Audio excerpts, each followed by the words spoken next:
गोवा के मुख्यमंत्री प्रमोद सावंत ने न्यूज 24 से एक्सक्लूसिव बातचीत में यह दावा किया कि 2022 में बीजेपी कम से कम 22 सीटें जरूर जीतेगी। सुनिए। न्यूज 24 के साथ मौजूद हैं इस वक्त गोवा सीएम प्रमोद सावंत जी, उनसे हम बात करेंगे। प्रमोद जी, बहुत स्वागत है आपका न्यूज 24 पर। थैंक यू सर, टिकट वितरण को लेकर के आज आप आए हैं। हम ये सुन रहे हैं कि टिकट जो है लगभग आप लोगों की तरफ से फाइनल है, स्टेट की तरफ से सेंट्रल कमेटी उस पर मुहर लगाएगी। क्या आधार रहेगा टिकट वितरण का? मैं एक बात बताऊंगा कि स्टेट कमेटी रिकमेंड करती है, फाइनल तो सेंट्रल कमेटी ही करती है। इसलिए हमने जो शॉर्ट लिस्टेड कैंडिडेट हैं वो हम सेंट्रल कमेटी के सामने बस रखेंगे। फाइनल करना तो राइट सेंट्रल कमेटी का है, वो ही करने वाले हैं। क्या आधार क्या रहने वाला है इस बार टिकट को लेकर? यानी बिल्कुल जिन लोगों ने काम किया है, जो लोग आगे विनेबिलिटी और द वर्क, यही क्राइटेरिया पे तो टिकट्स दी जाती हैं। ये कहा जा रहा है कि उत्तर प्रदेश में जैसे हुआ, बहुत अच्छी शुरुआती तौर पर लीड पर थी बीजेपी, लेकिन टिकट वितरण जैसे जैसे हुआ तब तक आते आते कई मंत्री चले गए। तो क्या आपको डर है कि इस तरह का कोई आशंका वहां भी है कि अगर टिकट वितरण में कुछ गड़बड़ होती है तो बड़ा असंतोष हो जाएगा पार्टी में? जो जाने वाले थे वो पहले ही चले गए हैं, अभी कोई जाने वाला नहीं है।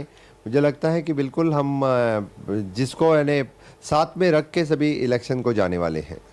इसके अलावा ये भी कहा जा रहा है कि उत्पल पर्रिकर जो हैं वो भी नाराज चल रहे हैं, पार्टी भी उनको लेकर के असमंजस में किस तरह से किया जाए। तो ऐसे कई नेता हैं जो टिकट को लेकर के अभी से दबाव जिनकी तरफ से है, इसे कैसे टैकल कर रहे हैं आप? इसलिए मैंने बोला कि कुछ हमारी जो डिसीजंस हैं वो फाइनली डिसीजंस सेंट्रल पार्टी से होती हैं। इसलिए मैंने सेंट्रल लीडर्स इनके सभी के संपर्क में भी हैं, they will take the charge over it. विपक्षी हैं, चाहे टीएमसी हो या अरविंद केजरीवाल, खासतौर से अरविंद केजरीवाल रोजगार को लेकर के बहुत बातें कह रहे हैं। 22,000 करोड़ से ज़्यादा इन्वेस्ट गोवा में किए गए, लेकिन वो रोजगार में कन्वर्ट नहीं हुए स्थानीय लोगों के। और रोजगार एक ऐसा फैक्टर है जो स्थानीय तौर पर दिखता भी है कि बड़ी चुनौती है सरकार के सामने, उसे कैसे डील करेंगे? अरविंद केजरीवाल को कहने के लिए बहुत सिंपल है, वो दिल्ली में कितने रोजगार उन्होंने किए वो दिखाना पहले ज़रूरी है।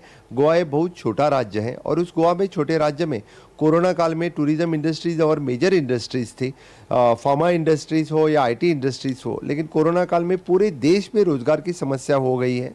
लेकिन उसके बाद में जो हमने इम्प्रूवमेंट स्टेट में किए हैं, इससे ढेर सारे रोज़गार निर्मित गोवा में होने वाली है, हो रही है। ये मैं डेफिनेटली कहता हूँ, क्योंकि हमारी जो स्टार्टअप पॉलिसी है, at present the tourism policy है, और इससे जो इंफ्रास्ट्रक्चर अभी गोवा में डेवलप किया है, आगे आने वाले 5 साल में ढेर सारे एम्प्लॉयमेंट वहाँ पे क्रिएट होंगे। पिछली बार आपको जब मौका मिला तो जाहिर सी बात है कि वो पार्टी का काम था जिसकी वजह से आपको सत्ता मिली, और इस बार जो चुनौती है वो आपके काम पर है। तो कितना कितना महत्वपूर्ण मानते हैं इसे आप? मैं 100% कॉन्फिडेंस हूँ, क्योंकि 3 साल से मैं जब काम कर रहा हूँ स्टेट में, जिस तरह से हमने हर एक फील्ड में काम किया है, चाहे वो एग्रीकल्चर हो, हेल्थ सेक्टर हो, बाकी सभी सेक्टर्स में जिस तरह से काम किया है, लोग फिर से एक बार भारतीय जनता पार्टी को चुन के देने वाले हैं। मैं कॉन्फिडेंस के साथ कह सकता हूँ। नई पार्टियों का हमने जैसे देखा है कि किस तरह से फोकस किया है, टीएमसी, आम आदमी पार्टी या दूसरी पार्टीज। तो आपको क्या लग रहा है, ये भले ही तात्कालिक तौर पर आपको ऐसा लग रहा है कि दिख रहा है ऐसा, लेकिन कि आपको परेशानी है, बट इससे वोट जो शेयर है वो डिवाइड होगा और वो शायद बीजेपी के फेवर में जाए? इलेक्शन कार्यकाल में भी आने के बाद काम करने से कुछ फर्क नहीं पड़ेगा। भारतीय जनता पार्टी वहाँ से सदियों से एंड फ्रॉम द 1991 से काम करती आ रही है। हम जीरो से लेके आज सत्ता में आए हैं, तो फिर लोग भारतीय जनता पार्टी को जानते हैं। और डबल इंजन की सरकार ने जिस तरह का बदलाव गोवा में लाया है 2014 से लेके आज तक, वो भी डिफरेंस लोगों के ध्यान में है। तो डेफिनेटली उसको देख के जो सत्ता केंद्र में है वही रिपीट करने के लिए और डबल इंजन का सरकार फिर से एक बार लाने के लिए लोग भारतीय जनता पार्टी को माननीय मोदी जी के नेतृत्व में चुन के दे देंगी। लेकिन ये जो दूसरी पार्टियां अभी फोकस हुई हैं, हो सकता है कि बहुत अच्छा ना कर पाएं, लेकिन क्या, क्योंकि आप बहुत यंग हैं और लोग आपको एक लॉन्ग टर्म पॉलिटिशियन इन गोवा देखते हैं, तो आपको लगता है कि ये चीज़ें अब भले ही इस चुनाव में बहुत ज़्यादा परिलक्षित ना हो, लेकिन आने वाले वक्त में एक बड़ी चुनौती बीजेपी को मिलने जा रही है, क्योंकि वहाँ पर अब बहुत बड़ा जमावड़ा है?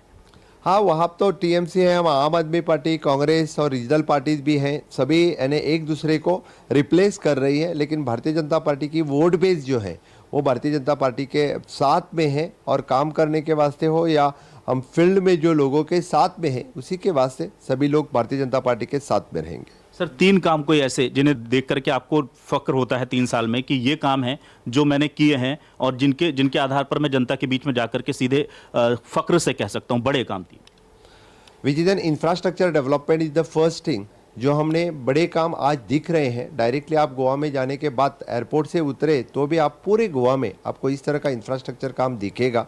द सेकंड, माननीय मोदी जी का जो आत्मनिर्भर भारत योजना थी वो हमने स्वयंपूर्ण गोवा में बदली और वो हर एक गांव में दिख रहा है ये काम।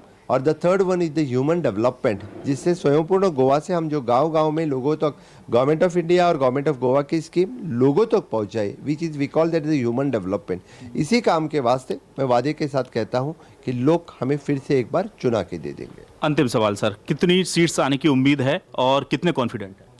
हम भारतीय जनता पार्टी की वहाँ पे घोषणा है भाजपा 22 में 22+, तो बिल्कुल मैं ये कहूँगा कि 2022 में 22+ सीट गोवा में जीत के हम पूरे मेजोरिटी के साथ सत्ता में आएंगे। बिल्कुल, तो जाहिर सी बात है कि सीएम गोवा जो है वो बिल्कुल कॉन्फिडेंट हैं और 22+ सीट बता रहे हैं। हालांकि राजनीतिक पंडित इनके गणित को लेकर के अपने अपने कयास लगा रहे हैं। यंग सीएम है, कॉन्फिडेंट है, देखना यह है कि अपने काम को लेकर के जो दावे किए हैं वो धरातल पर कितने उतारते हैं। न्यूज़ 24 से बातचीत करने के लिए शुक्रिया। Thank you. नमस्कार, मैं हूं मानक गुप्ता।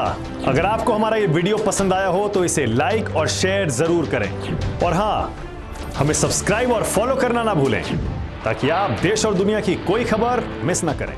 तो जुड़े रहिए हमारे साथ और देखते रहिए न्यूज़ 24।